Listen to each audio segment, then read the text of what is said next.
The opinions expressed in the following programs are those of the participants and do not necessarily reflect those of Rogers Cable or Rogers TV.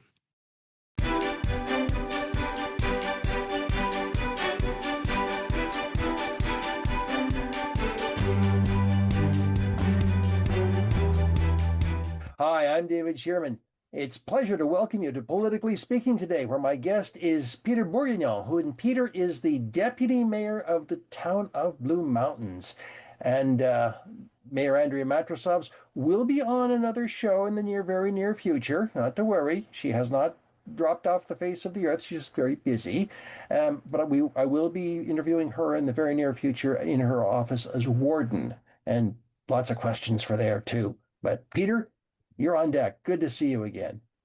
You too, David. Thank you so much for having me. Yeah, the mayor is pulling, double duty, and she's puts, I don't know how many hours, probably 70 hours a week into between the two positions. She's just working diligently at both ends, both at the local level and at the regional level. So it's a very exciting time for her. Absolutely. Absolutely. And there's a lot of things going on, even in the town of Blue Mountains. Always. There's always room for more, but we take on what we can. Yeah. Now you've got new staff person. You've got a new CAO has been selected recently, and that is Adam Smith. But he tried it on for size, didn't he? That's a good way to put it, actually. Yeah, talk about trial by fire. When our old CAO, Sean Everett, took a leave, and then before he's taken a position with Meaford, Adam was director of planning. He stepped into the role, and we had put a call out for CAO. We went through the applications, and in the first 2 quarters of the year, Adam had done so much to ingratiate himself with staff and with council, which is hard to do from the CAO level, because that's the most tipping of a balancing point. So he stepped into the role very well, and it was made official just this past month. So we're very excited to have a CAO Smith, which we don't have to say interim or acting anymore. So CAO Smith on board, and he's putting his handprint on a lot of things already. Organization with the senior management team and staff, as well as with council, just setting priorities and directives for 2026. Yeah, because it's we're coming into the fourth year, or the third year of entering the fourth year of the municipal term of office, and certainly it's a slightly different perspective from the council side, but hey, from the CAO side, the beat goes on. Well, absolutely, and they'll have to take it. I'd say it's even more than slightly, David, going to an election year with council, because people start watching their terminologies, minding their P's and Q's a little bit more, I would sort of say, if they're looking forward to October 2026. But the CAO has to keep on running, and and if we look at, depending if we look at lame duck or not, all those priorities of council and decisions fall to the CAO's office, during Q3 of 2026. So really, it's by August, let's say, of next year, you'll know who's running, number one, and then a lot of weight will be shifting over to the CAO and the senior management team. So it's important you have the right members in place. Now, you used the term lame duck, and what does that mean? It's just when the majority of council may not be running for council, and so when you're going into a position where it could have a whole new dynamic, I believe it's each procedural bylaw varies. Off the top of my head, I believe expenditures north of 50,000 can't be done after the deadline for nominations are done. So because you don't want to look like I'm going to do this project here, this project there to gain favor with voters. So there's a few things in the Municipal Act that actually put constraints on that, which I think is a very good stopgap and a great safety measure in regards to spending policies. And I believe, if I'm not mistaken, I believe ours is 50,000. That's delegated to the CAO's office after that. Because we still, like you said, beat still goes on. We're still doing road contracts. We're still putting tenders out. We're still doing RFQs, RFPs. So. Yeah, it's one of those kind of curious pieces of terminology that only pops up just before a municipal election. So it's not something we talk about, and it's not something that we see in either provincial or federal politics, because once the House is adjourned, or the House is an election, for example, an election is called, it goes into care. Things go into what's called caretaker status. And Exactly. so Yeah, it's a you're right. little bit different. It is, and very much so. Even like, and I always say this, and not just because I'm in municipal politics. I look at federal, provincial, regional, and then municipal. As you know, a lot of people say we have 3 levels. We have 4 levels. You take the regions into account. Um, Municipal politics and municipal infrastructure touches 70% of a person's life, from dog licenses to major road construction to tree cutting. So you have to look in its totality. That beat never stops. That pulse every day that touches people's lives. So we don't slow down. So we're not policy driven like you see more at the federal and provincial level. We're logistically driven is the way I always look at it. And we because everything's always going on. You still have to clear that snow off the road. You still have to make sure the beaches are open in the summertime. So all those things council has to set in place. And it's tricky going into a municipal election year. I still think there's room for improvement if the province looks at the municipal act a little bit differently, according to budgets and things like that. We just did our budget now, which is I'm sure we'll get into. But I remember my first year on council in 2018. I was there two and a half weeks after being sworn in, and we're looking at an $18 million budget, and that's it's fine because people run for those positions, but I also don't think that's a fair point. I think that people should either do it a little bit earlier or do it a little bit later in those election years. So number one, you're not making any mistakes and you're not making any promises you can't keep. So I think that's the crux of it. To me, is always I always look at it from a fiscal lens.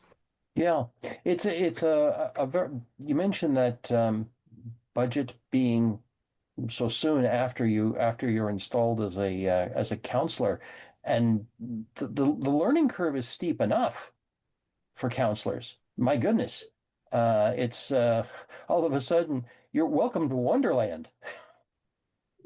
We had a tree bylaw. We had a deposition of municipal land looking for attainable housing, which was a contentious report, a tree bylaw, which was contentious, and a budget. And we had to decide whether we're going to allow legalized marijuana stores in the town. That was on literally our first council meeting in December. So it was trial by fire, and everybody dove into it. Oh, and we were rewriting the STA bylaw as well at that time. So there's 5 major issues within the first 3 weeks of being sworn in, which we tackled it and got through it. But I think it's not totally fair in some aspects, especially if people are new coming into the political sphere, because looking from the outside in, you're always saying, oh, I'd like to do this, I'd like to change that. You really know what the power dynamic and what your abilities are once you start reading the reports and working with staff, and really what the role of a council member, whether you're a mayor, deputy mayor, or council member is. It's a lot different than what people think once you're on the inside. It's interesting you would say that, because I have heard it said by people who are new to council that it takes at least a year to figure out who's on first, what's on second, I don't know who's on third, and how much you really don't know. It's true. Absolutely. There's a boatload of training. A lot of it's, there's from anywhere from human resources to tactical training, and reading the municipal act is an arduous process, but everybody running for council should really do that. There's Fred Dean and people like that have books out that, and some seminars ahead of time. So you think you're running for council. Those are great things for people to do. And I encourage anybody running in 2026 to look at those. I think you and I have joked before, a year on council is like, is like a BA, and then 4 years on council is getting your PhD. So it's because by the time you're exiting this or you're looking to the next term, it's a lot. It really is. You don't even know how to address through the chair, and there's certain procedurals at each local council level, which is different, that will vary among the 9 member municipalities within Grey Highlands, because Owen Sound might do something that we will do something different. So even if you've watched and have attended, you have to, once you're in that role, it takes a little bit of time to get used to that. I know it did for me, and I was on the ratepayers for 4 years before that, running that, so I knew the issues, but how to tackle them is a different animal. It's fascinating stuff. And I would also encourage anyone who has any interest in municipal politics to make sure you follow the municipal council meetings. You don't have to attend in person anymore. You can watch them on, and yours is probably the very same as here in Owen Sound, that those things are broadcast on the internet, so you can watch or you can go back. You can okay. I'm watching the ball game or the hockey game. You can go back and watch the recording because there's always something you want to blip over or something that maybe catches your interest. Absolutely, and our clerk does the best to follow along with the agenda. So if you are interested in something and it's in the planning session, watch that committee of the whole from that Tuesday, or something in the finance department. Watch Monday morning is last Cal meeting, and you'll be able to catch up pretty quick. And it also gives you an insight to the staff reports as well as the council views. So by watching it, I think you're right. It gives a very good education, especially for people not just running for council, but our residents as well. But I do hope that we have a lot of people running for council next year. I think I think it's an exciting time going into we're looking at another decade. We're going to 26 to 30. Can't believe I'm sitting here saying that, but we really are. So I think the more diverse personalities you get, and the different interest groups getting on council or running for council, I think is always advantageous in the democracy process. Absolutely, absolutely, and it's all another cliche is the local level of government is the one that is actually closest to the people. Absolutely. As I said earlier, 70% of everything that involves in your life, or 71%, I think was the number, is at the municipal level. You look at, we had the federal budget coming out. We have, we have the new sitting the legislature at the province with some key bills coming through. But what touches your life every day at that 70, more than 2/3 of everything is at the municipal level. Yeah. So that's an important feature. And if you want to realize how eh, how your municipality touches your life every day, just even if you're on a well, you have the health unit, which touches you because your well, there's a lot of regulations around that. But if you live in a municipality where there is municipally supplied water, you turn on the tap, there you are. There's your municipality touching your life right there. Exactly, and from the Safe Water Drinking Act to Yeah. there's just so many aspects from the regional level, the provincial level, the municipal level, and then tying all those together. You would talk about regional and local roads. Somebody will say, "Oh, we want to shut Bruce Street down right where all our stores are in front of the restaurants." And okay, we'll get permission from Grey County. Well, what are you talking about? Well, that's a Grey County road. Well, what about this road? Can you put a stoplight? No, that's a MTO. What about this road? Well, we can do that one because that's our road. Why isn't that a Grey County road? So, there's a lot of maneuvering and weaving in and out, and knowledge for the regional level and at the local level, and that tie-in is very, very important. Absolutely, absolutely. Well, let's move on to some of the other stuff that's happening in the town of Blue Mountains. You've got a major construction project going on Bay Street East and Gray Street in Thornbury. Is it going to go on through the winter? Yes, we were just getting updates. I have to remember what was in camera and what wasn't. But yeah, the construction and the process is unfolding in a timely manner is what I can say. And staff and our internal engineers have done a good job on addressing the residents' concerns, as well as working within the contractors and what is acceptable at the council level, the resident level, as well as moving forward with the development, because it ties to a lot of things. When you're moving water, when you're moving sewer, when you're adding capacities, water allocations, things like that. So to answer your simply question, I'd like to say I believe so, and I believe things are progressing in a timely manner. I haven't heard otherwise to that. Well, let's just hope that once you get down, you don't encounter any strange cables or pipes that were never marked. That's happened here in Grey County. Oh, we'll find a pipe that will say, why is that lateral running across this guy's front yard? Well, I don't know, 1952, the easiest way was, oh, Bob, can I put a pipe across your lawn to connect these two laterals? And then we have to deal with easements. We have to deal with property. We saw that just in the southwest corner, right in downtown Thornbury, on a simple sewer upgrade. So we're saying, well, why is this house is pumping east, that everybody else is pumping south? What's happening? So we had to, you have to deal with the property owner. You have to make sure that everybody's happy, and you have to correct, legacy issues that we come across when you're digging up 50-year-old infrastructure. It happens all the time. Yep. Yeah, I recall hearing of road reconstruction in Gray County. I'm not going to say be any more specific than that, but they discovered that the road was actually on somebody's lawn. Oh, And what had happened, near as we could tell, the way I heard it, was that there was when the road was originally built, the road supervisor who supervised the work came to the property owner and said, can we put the road across your property or in on in your encroach on your property? Yeah, sure, no problem. Handshake, done. 50, 60 years later, it was a problem. So we have I won't say what, we have a similar situation yeah, that's come up within our TBM proper confines. Literally a very similar situation from yeah. a handshake deal with a grandfather. Now the grandkids are taking care of it and saying, I think that might, so that's something that we'll have to deal with. And then the other way around too, we've seen we had somebody who put a pool, and it was a part of it was infringing on town land that we found out after when we were looking at at a piece of property that the town had easement on. So these things happen, but we deal with them. We deal with them in course. But these Well, legacy issues, you got to correct. but that's why you have the committee of adjustment. Yeah, some things get, and I have to say we have a phenomenal committee of adjustment. The people that sit on that, ex-counselors, well versed, from engineering to legal. We have a lot of expertise. It's probably the committee I can say I have the most confidence in is our committee of adjustment because of the core membership we have with that. Those guys do a phenomenal job. Yeah, yeah, but you would think, what's that? Well, it is important. It does matter.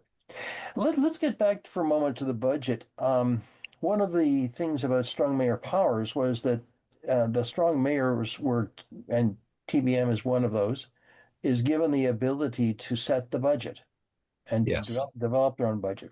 What is the process in the town of Blue Mountains? Mayor Matrosov's Andrea at her first piece of business after strong mayor powers came in was to revert the budget back to council. That was her very first order of business, and that went through. And we took it back to staff. We passed a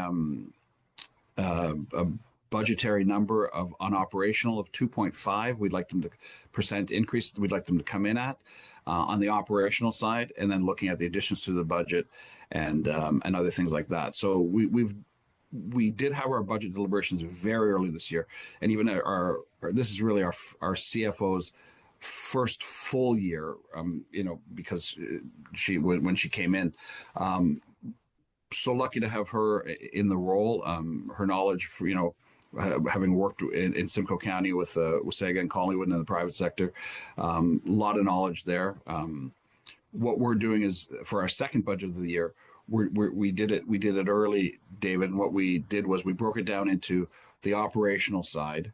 We brought it into the additions to the budget, and what was core and non-core service oriented, and then what we need to do to replenish reserves. Because in this economy and building slowing down, our reserves have got down a little bit. So we broke it into three sections to bring us to the number which we're taking to the public on Monday. Actually, is our first public meeting on it. So the public will have input in the public meeting. Oh, we outside of, I look at 444 municipalities in Ontario, I'd say we're in the top 10 of public engagement for the budget. We receive deputations, correspondence, listen to the ratepayers, whether it's groups like the Craigleith Working Group, the Blue Mountain Ratepayers Association. We have different working groups in geographical regions. There'll be a full public meeting, plus public comments. We take that all into advisement. We meet again, and then hopefully pass the budget this December, which I think makes sense because you're going to a fiscal year. Some budgets aren't passed until March or April, and then you're already looking at the calendar budget for the next year.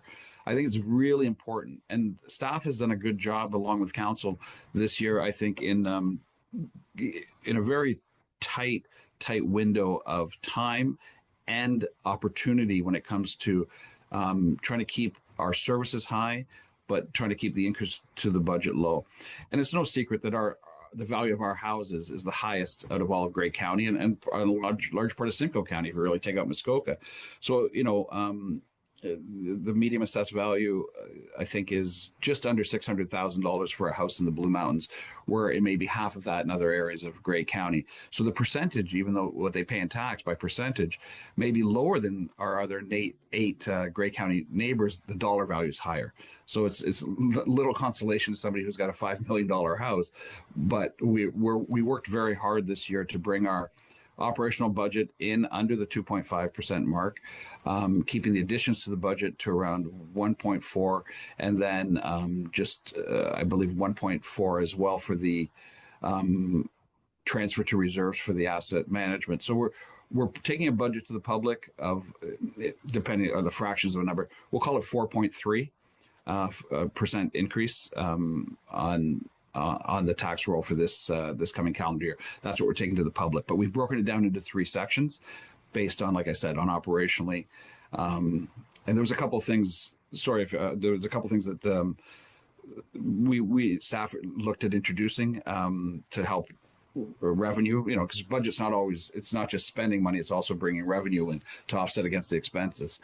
So they had a suggestion was to do a bag tag for all garbage, so your first bag's not free anymore, of $4 first, second, and third bag. That went over like a lead balloon, and at both at the council table as well as with the residents. So we nixed that day one of deliberations at the Cal meeting before we even took it to the public. That would raise. It doesn't sound like a lot at $4, but that would raise about $755,000. So then we had to find $755,000 in operational efficiencies. So which we managed to do, through a hiring freeze and some. And not filling some staff vacancies. So we found it at the expenditure level as opposed to finding at the revenue level. So that balanced out pretty well. Which reminds me, recycling, that changes January 1st from the municipality to another contractor. Is that, I presume that's on the town's radar? Very much so, and we're working closely with our manager of solid waste, and that, and our CAO is actually deeply involved in that. One thing that I see concern in is the commercial side of it. And that's something which I think that's the only the budget itself as we go forward. I'm pretty happy with. I'm not happy with any increase. Nobody is. We all own property. In the TBM, it's just a matter of finding what a balance is with service levels. The OPP, you go in looking at, I don't mean to jump around, but you go looking at the OPP built-in contract escalations, the garbage contract built-in escalations, things that we need to do. These are must-dos. So when we look at an overall budgetary number moving forward, we have to be able to manage all that, and recycling is one of them. So to me, I think we're okay with all the numbers we found in savings and revenue, but the commercial pickup of recycling is going to hit our small businesses hard. And I want to say it's around about 160,000. We have to find that number somehow. It's still in the budget for them to pay, user pay, but I think that's something that will be the next chunk that we're going to have to take out of this budget before we pass it in December. Mm-hmm. Yeah, it's a very, very touchy situation. I don't think people are quite aware of the changes that are going to occur partially because they're not clear to the municipalities. No, not at all.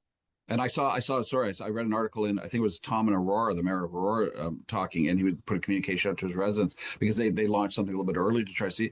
The bins are a lot bigger. They're a lot bulkier. The people aren't used to them. The pickups have changed. So there's going to be a huge learning curve on this, and what's acceptable, what's not acceptable, avenues we can look at. But at the residential level, it'll be less impact. But at our small businesses, I think is really where the pain is. And our small businesses are suffering. We're in shoulder season right now, so they have enough pain. So that's something that we're going to need to try to do. And like you said, we don't even have all the answers yet. The more I look into it, sometimes the more confusing it can be as we move forward. But I know our operations department, from our director right down, is right on top of it. Sure. Sure. Well, I'm sure it's going to be one of those ongoing points of conversation. Absolutely. And then as we continue on to the budget, we're now in 2 weeks, we'll be going into 3 weeks, we'll be going to the regional budget with Grey County. So, we're, even though we have ours set around just over 4% in that range, now we have to look at what the blended will be depending on what the county does. So we have a $23 million budget at the local level. Now, last year I think we were 302 million, probably around 325 million this year at the regional level. And then how does that blend together? Because that hits our residents as well, because everybody pays a blended tax. Where when you have $1 in tax, where all the money goes to, right? So much to the municipality, so much to the region, so much to the school board or the Minister of Education. It's Mayor Body of Owen Sound is quite fond of quoting the fact that only 7 cents of every dollar in taxation comes back to the municipality. Absolutely. Other levels of government. And it really does. But at the same time, I think it's worth reminding ourselves that there are a lot of services which we think are municipally provided, but they are provided by the upper tier. And it's for you at the town of Blue Mountains, as well as all 9 of the municipalities in Grey County, the county levy is a pass-through. We pay it in our taxes, and you act as the forwarding agent. That's a good way to put it. Yeah, that's a very good grassroots way to say it. But it's not consistent throughout the province either. Like you'll look at, say, Peel region. So you have Brampton, Caledon, Mississauga. It's a regional garbage pickup where we're responsible for paying for the garbage in Blue. We have our own contracts.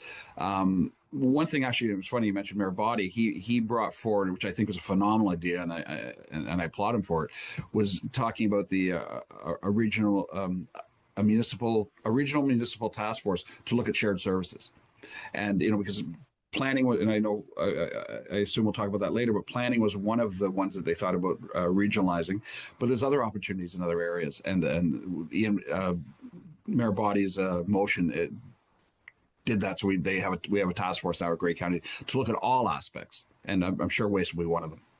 Yeah, I mean, this conversation of shared services across the region has been going on for years. It's not new. But oh no, absolutely. Mayor Eccles will tell you that I saw this document 23 years ago, and it ended up the waste report ended up in the waste. But I think today is a different animal. I think what we're looking at in 2025 forward is much different than looking at 25 years ago. Sure. And on that note, we're going to take a break, and we'll be right back. Friends, I'm David Shearman. This is Politically Speaking.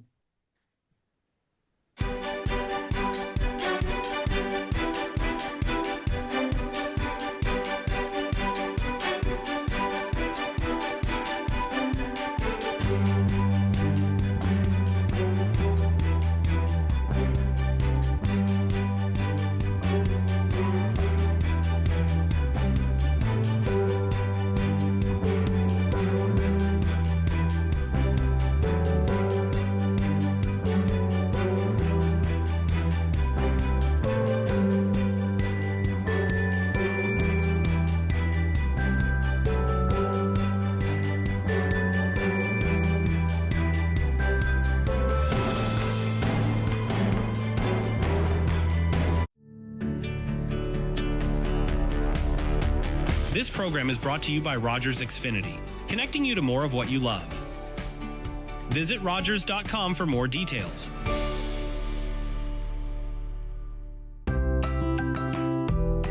This is Rogers TV. When I was little, my mother took me to the zoo. My love affair began right there. I wanted to know everything about giraffes, but there were no books, so I went to Africa to study them myself. I was expecting Mr. Innes. You misrepresented yourself. I certainly did not. I am A. Innes. If I knew you were Miss A. Innes, I never would have invited you. Exactly. My research was considered groundbreaking and published in the world's top scientific journals. I became known as the first authority on giraffes. Discrimination against women in Canadian universities prevented me from getting tenure. but my love for giraffes persisted all my life. My mother, Dr. Anne Innes Stagg, was the first Western scientist, man or woman, to study any African mammal in the wild. In 2019, she received the Order of Canada. With Rogers TV, you can cheer on the home team from the comfort of your living room. We'll head to the rink, the field, the court, or the pitch, so you don't have to. Tune in and cheer on your local amateur athletes on Rogers TV. My guest today on Politically Speaking is Peter Bordignon, who is the Deputy Mayor of the town of Blue Mountains. Now, that must be quite long on a business card, Peter. Yeah, I usually go by with DM or other joke initials that my friends come up with, but we won't say on air. But the role stays the same. Right. And your job is to do as the mayor bids you. Yeah, we and Andrew and I couldn't be different in personalities, I would say, managerial styles, and even interests. But I tell you, she's a great leader, and she's got her hand on virtually every aspect at the local level. So I have a lot of respect for what she does, and now especially with her role in Warden. But she does, we talked about earlier about the strong mayor powers. I've been chair of finance for the past 4 years, and she's one of the first things she did, like I said, was delegate the budget back to council, because she feels this should truly be a council budget. And with, like I said, with our I don't want to say new anymore, but with our fresher CFO and new CAO, it was a great thing for her to do. And I think everybody's got their stamp on this budget. They really do. It's not singular. This is truly a team effort. Yeah, and I think if I can look at other municipalities around, Mayor Kentner in Meaford made it very clear that he felt that there should be more staff involvement in the Meaford budget. And so he took the strong mayor powers route and asked for a budget that was very clearly came out of staff, and that council would have its say, absolutely. But he felt that there needed to be that how shall I say it, that indication to but every municipality is different. 444 municipalities in Ontario, and there are 444 different opinions. Absolutely. And then extrapolate that out by 3 to 5 to 9 on councils. You're looking in the thousands of people and their opinions, then the staff, and then of course the public. Like I said, we have a very arduous and engaging public process. The public gets the budget book the same day we do. So there's no surprises there. The only thing I always want to say, and I say this even not just with the budget, with staff reports, some people say, oh, how could you be thinking of putting a subdivision there? We're not. A developer's thinking of it. They come to staff, and staff brings it to council. So we're at the decision-making level. So we're not at the idea level. So something like a budget, I find we can dig our teeth into a little bit better, David, because that's something that we can truly, we have to do. And a budget is something that it's a living, breathing thing. And I always say this, and I've said it all my life, is people lie, numbers don't lie. So they're the only things that are true to form. And, when we look at our budget, we look at our mandatory, our essential, our traditional, our discretionary.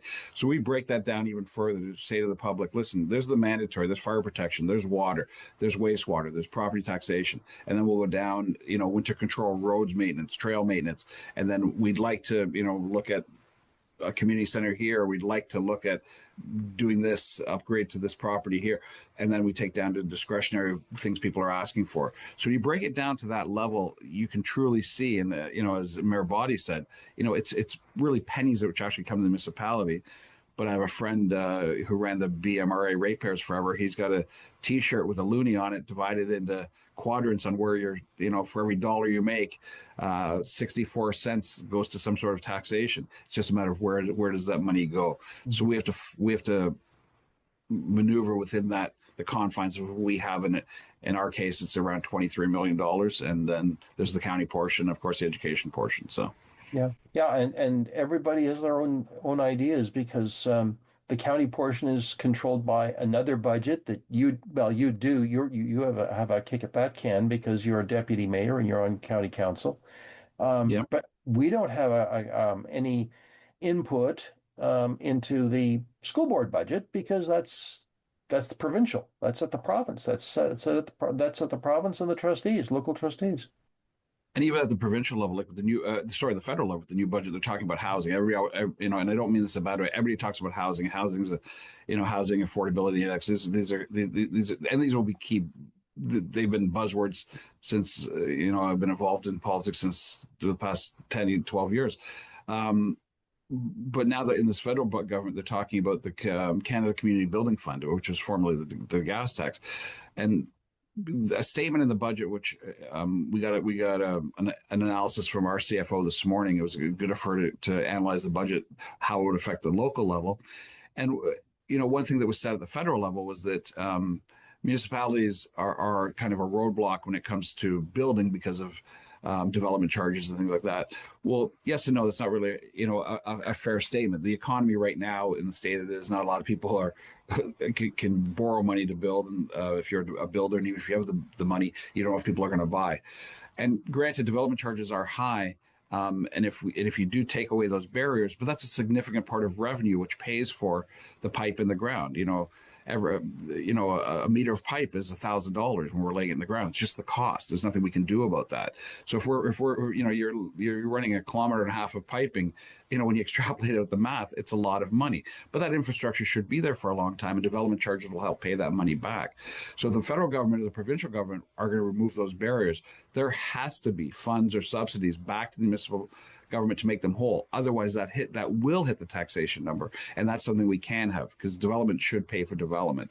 So when I read, there's a couple scary things I read in the federal budget in regards to that, which I'm all for, opening the doorway for more development, removal, reducing of development charges. But there has to be something to replace that revenue. If that revenue is not replaced, we're in big trouble. It happened with the OPP budget last year, and the province stepped in at the 11th hour to help offset that. There'll be some offset this year, but eventually it's absorbed within the town's own budget. Yes. The policing costs are don't want to use the word insane, but they're high and they're escalating. They really are. But again, to me, that you look at mandatory must do's, and of course, first responders are one of them. We look at the police budget, and I've analyzed it, and if we, God forbid, you need a rapid response team at the resort, if something happens, they can do that. Where a local police force doesn't have those capabilities. We want more patrols, more community safety zones. People are asking us about speed limits all the time. We work very closely. We have a very active police services board. They meet regularly. We have very involved public chairs. We have the mayor and Councillor Adele sitting on that committee, on the board as well, and the provincial appointees, and they do a lot of work right here in the TBM. And we're very lucky to have the support of the OPP that we do have. But as you said, that comes with insane costs. It really does, and the escalations. But again, a steak at your local Foodland is $37, where it was $27 2 years ago. So we have to look at that in its totality as well. But those are the type of costs that we have to keep absorbing as we move forward. And all it takes is one extremely serious crime, and all of a sudden you realize your emergency services, or like police, for example, are worth their weight in gold. Oh, same with fire. We look at people. I hear sometimes that our Canada, but we have a great fire department run by a great chief, and between our volunteers and our paid duty, people. I see you have inflatable boats. I see you have this. Well, look at the topography of Blue Mountains. We have almost 22 kilometers of shoreline, so we need marine. We have a lot of hiking trails and mountainous peaks. We need aerial. We have a lot of rural farmland. We need pumper trucks. So when you look at the geography and the topography of a town like the town of Blue Mountains, you need all those things to be able to, God forbid, there's a barn fire at 3:00 in the morning. The volunteers get the call, the paid duty gets the call. We have to roll the trucks. So those are things that we have to. Those come with a cost. But like you said, people, until God forbid you need that service, it's hard to justify the costs when it's on paper only, as opposed to being an actual. Yep. And that's the role of councils. We have to look at that and what's best for the 14,000 voters that are and ratepayers that are paying their property taxes. Yeah. There is another, not necessarily related to the budget, but there's another plan out there that I wanted to ask you about. That's the drainage master plan. What is a drainage master plan? It's been almost 4 years in the making. The drainage master plan. We're very, very close. It didn't pass at this committee of the whole because it's coming to council this coming week. Drainage master plan is exactly that, looking at all aspects of drainage, natural, floodplain, development, infrastructure. So the drainage master plan will be the blueprint to follow as we move forward. A few of the concerns council had, which took it back to staff to answer questions. One of the biggest ones was historic and legacy. If we have a property that's been flooded over the years, this guiding document looks forward, but it doesn't necessarily look backward in regards to development and things of that nature, David. So those are just a couple of key questions that council had. Once I get those answers, I will be able to support the master plan as we move forward, I believe, because they've done a good job in explaining everything. And it's just like it's just like, our master transportation study. When it comes to engineering standards for roads, for trails, when that involves pedestrian, bicycle, motor vehicle. The drainage plan does the same thing when it comes to, if you want to put a development here, here's the plan. Here's how we look. This is in Craigleith area. This is the Timmins floodplain.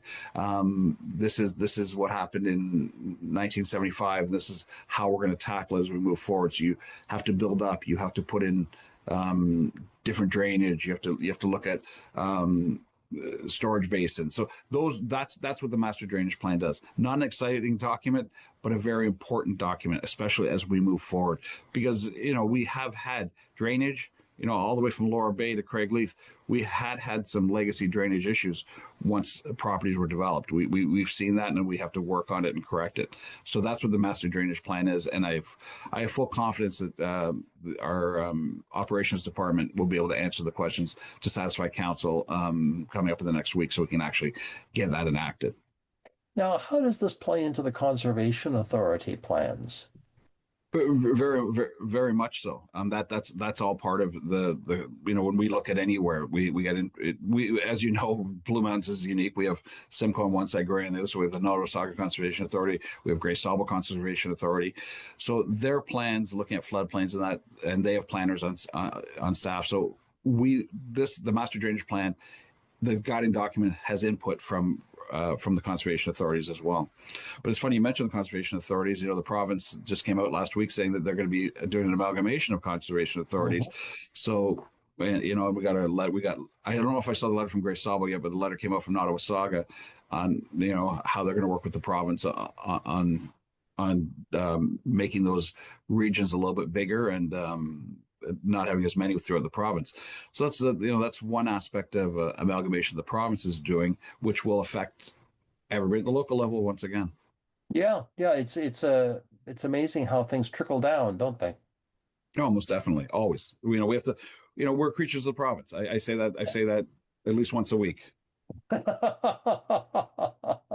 And there are days when you wonder if the province is listening to you. You look at things like I said, we talked earlier about development charges, and we look at Bill 23, Bill 5. There's building more homes faster. Okay, great, but how does that affect the fiscal end of it? The province has been good. We've been fortunate. With Hughes grants and things like that. So we have a very good staff in applying for a lot of granting and things like that from the province, because there are a lot of grants out there, both federally and provincially. And some projects we put forth, we won't move forward with, and we'll say, okay, that's great. This is a $23 million project. It's contingent on getting 90% of that funding. Otherwise, we're not going to proceed with this. We'll put a little money into 30% engineering, but we're going to, unless we get the funds, we'll shelve that project, because there's only so much money to go around. We had over, I know I keep bringing it back to money, but we had over $100 million on the first page of projects. $100 million. So those are all investments into the town as we move forward, looking into up to, I believe, 2050 was some of the projections we were looking at. Well, that's what we call aspirational. Absolutely.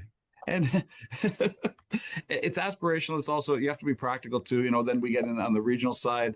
We look at again, paramedics is a regional, as opposed to a local.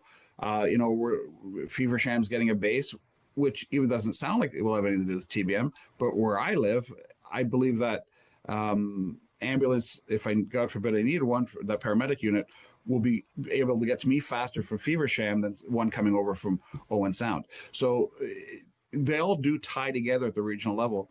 But we talked about the OPP costs earlier. Now there's only one company, even though they still have both names. They've joined together, that builds ambulances. One. So when they say it's, the price is now $3 an ambulance instead of, $1.50 an ambulance, what can you do? So the costs keep rising, but those are just, like, again, another thing where the regional and the local tie-in have to work together. Mm-hmm. Now let's talk about spending, because one of the things that you and I have talked about a lot over the last couple of years is the municipal accommodation, or MAT tax. And I noticed that you've now got proposals going forward to take 1 million of the MAT tax and distribute it for specific projects. Is this sort of like, hey, we got the money, let's do something with it? It's not as loose as that. It's a little tighter. That's what we did, was taking $1 million and bringing it to, because we looked, again, mandatory, essential, traditional, discretionary is where we broke down the budget. So we looked at a lot of things. The MAT tax is based, it's paid for by the people that stay in the town, collected through our lodge and our accommodation providers. And we split with the DMO and with the town. So the town's portion should go towards the promotion or the essentialness of tourism. But that doesn't mean that having better trails, having better hospitals, that all affects. So it's the non-sexy stuff, I would say. So what we've done is we've established a committee based on our DMO staff, different people from the MAT tax community, and then there's a weighted criteria, and I guess levels of what I believe it has to be. 3 out of the 5 markers that they've put forward. So we've identified $1 million, as you said, just over $1 million in spending to come from MAT revenue into different aspects. And some of them are related to healthcare. Some of them are related to operations. Some of them are related to transportation. Some of them are related to safety, parks. So the things we've put together to take to the committee is about $1 million, and say, does this hit the criteria? Can we spend this? And the nice part about that, David, the really nice part is that spend, where if we want to contribute to the new Collingwood Marine Hospital or the Meaford Hospital or whatever the case may be, will not come out of taxation. That's paid for through the municipal accommodation tax.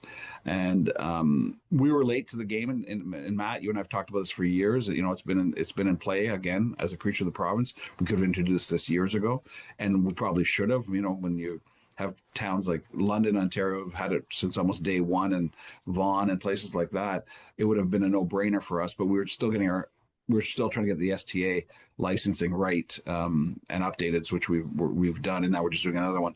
So the MAT tax revenue is going to be a very important tool as we move forward. I can see that only growing as the economy comes back a little bit slower. Less people are going to the U.S. We're seeing more and more visitors here. You have to remember, we get 2.8 million visitors a year in a town that is 10,000 population with seasonal, okay, maybe 15. So that means, we'll have 25,000 people on a Saturday in the summer, and we have to gear up for that. That comes back to garbage, first response, paramedics, roads, everything. So the MAT tax will be an important revenue tool as we move forward for tourism, but as well as operationally for the town. I believe it's going to be a very important revenue tool. Interesting you should say that you're expecting increased tourism. I have been talking to people in the tourism industry here over in Owen Sound, and they say it's been a phenomenal summer. Very much so. People, the same, just I've heard anecdotally from North Bruce Peninsula and um, South Bruce Peninsula, and it's Canadian tourists. In July, I understand the number of Quebec license plates was phenomenal. Oh, absolutely. And I guess instead of, if you're in Quebec, instead of turning left and going south into the U.S., you're traveling westerly into Ontario and Blue Mountains as a town. And it's not just the resort. We had open fields, which was at all the farm communities throughout the area. We have the Apple Pie Trail, which again encompasses the rural areas of the TBM on the west side. Those are all beyond the reach of just being village centric. So by having the MAT tax, we also have the DMO, the Destination Marketing Organization. Sorry, we use so many acronyms. You and I have talked about this. I was going to But ask the you DMO about is the that. Destination Marketing Organization, which we've hired the Village Association to do that.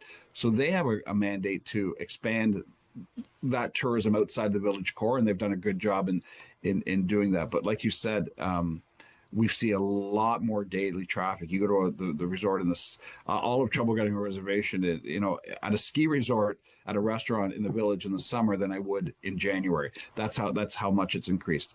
The only thing they have to do is we're getting a lot of day trippers, which is fine, but we have to turn that into an overnight stay because the heads and beds I don't think has increased that much on the overnights, but we're seeing some of the conventions and things like that come back to the town, which help through the shoulder time.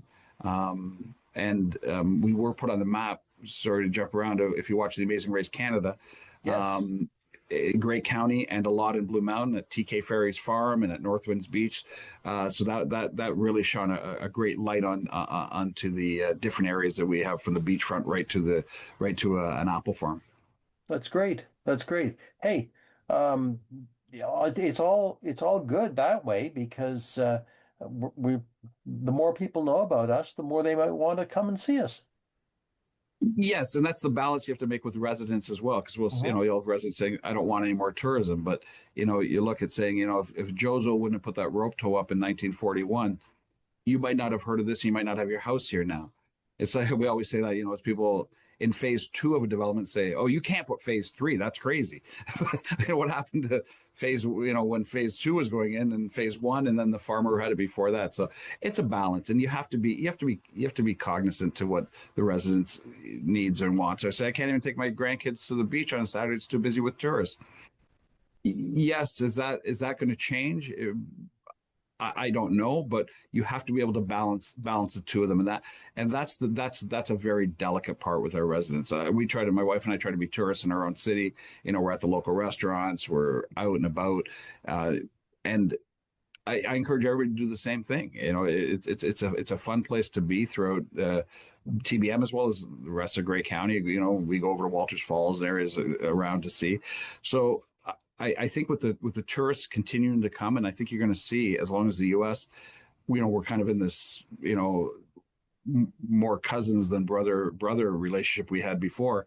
I think you're going to see more staying in Ontario and more coming into here from Quebec and from the GTA northward, most definitely. Yeah, it's going to be a very interesting shift to watch. That's absolutely certain. But one of the things that I noticed, and we've got about 4 minutes, 5 minutes left. One of the things I noticed recently is that Hurricane Melissa hit Jamaica, a knockout blow, and in a number of places across Grey County. That Grandma Lambs in Meaford, for example, went to the community and said, "Hey, we've got 18 temporary foreign workers, agricultural workers, and they can't get to their families. They can't find out more information." And the community responded. And the community said, "Hey, we can do this. We can do that." And I noticed that Town of Blue Mountains sent their sympathies to Jamaica and encouraged people to make donations to support the communities in Jamaica through the government of Jamaica. Absolutely, and they stepped up right away, and it was an initiative of the Georgian Bay Fruit Growers Association. They're following the advice of farms and the Jamaican Liaison Service, who they work with, of course, for their workers, support relief recovery efforts in Jamaica. So the Fruit Growers Association of Georgian Bay has been great in on collection of funds and goods as well that they're taking in.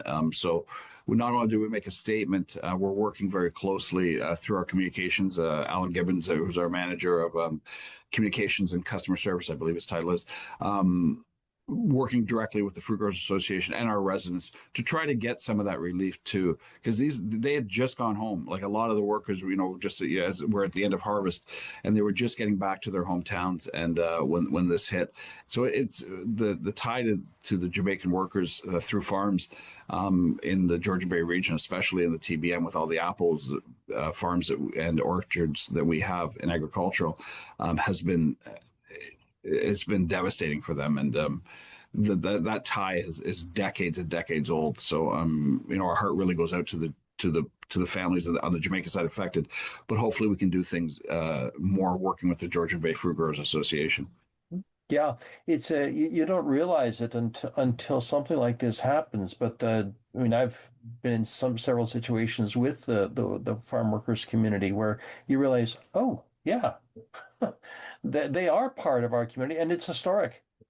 And it's not there. They didn't live here for. It's not 2 weeks. Like a lot of them are here for a long period. This is, it's like it's a second home to a lot of them, and that it's a very not only is a very important part of our agricultural business, just part of our cultural makeup as well, and the needs and wants of the agricultural society, as well as the seasonal workers. The tie-in is phenomenal, and it's a fabric of our community, and we're going to try everything we can do to help them through this difficult time after Hurricane Melissa went through. I believe it was on the 28th of October. Yeah. It's the other thing too is that we have in common our roots in the Commonwealth. Absolutely. So different parts of the Commonwealth have gone in different directions, but we still have that common bond, and not to mention the expatriate community from Jamaica that is in Canada. That's an important part of this country. So, and that Commonwealth thread ties us together, David. It's a great way to put it. Most definitely. Absolutely. We've got just a couple of minutes or a minute left. I just wanted to ask you what you're looking forward to, aside from snow. Yeah, snow. Getting back on the mountain. I tore my MCL the year before, so I didn't get to ski last year because I was a little apprehensive getting on down a hill, but I look forward to it this year, and they've set the opening date. I believe it's December the 11th. It's a Thursday. I don't know how Dan and the team at BMR has a crystal ball, but in September they set the opening date, so they must know something we don't. But I'm looking forward to this. I know what it is. They talked to Wired and Willie. That's what it is. We need a Blue Mountain Buddy or somebody. We need our own over on the east side here. But no, I'm really looking forward to this budget. I'm pleased that we brought it to the public. I'm pleased to getting to the numbers we will be close to being at, and I really look forward to hopefully people can come out on November the 10th at the public meeting and let their views be known, and what we're looking at, what we're not looking at, and finding a couple solutions to keep the services, but as well as managing a reasonable amount of property tax increase. Well, Peter, on that note, thank you. Thank you for being a part of Politically Speaking. Always good to talk to you. And hey, just like my viewers, we'll talk again. And friends, thank you for joining me on Politically Speaking. I'm David Shearman. Take care. Connect with us by visiting our website or email us at comments@rogerstv.com.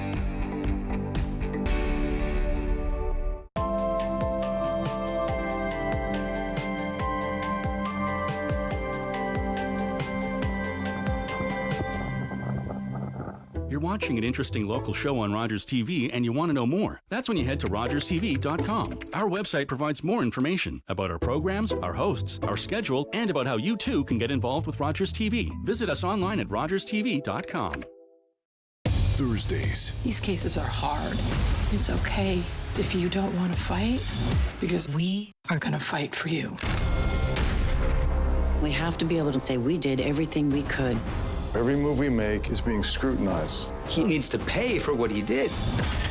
Some things in life you can't run from.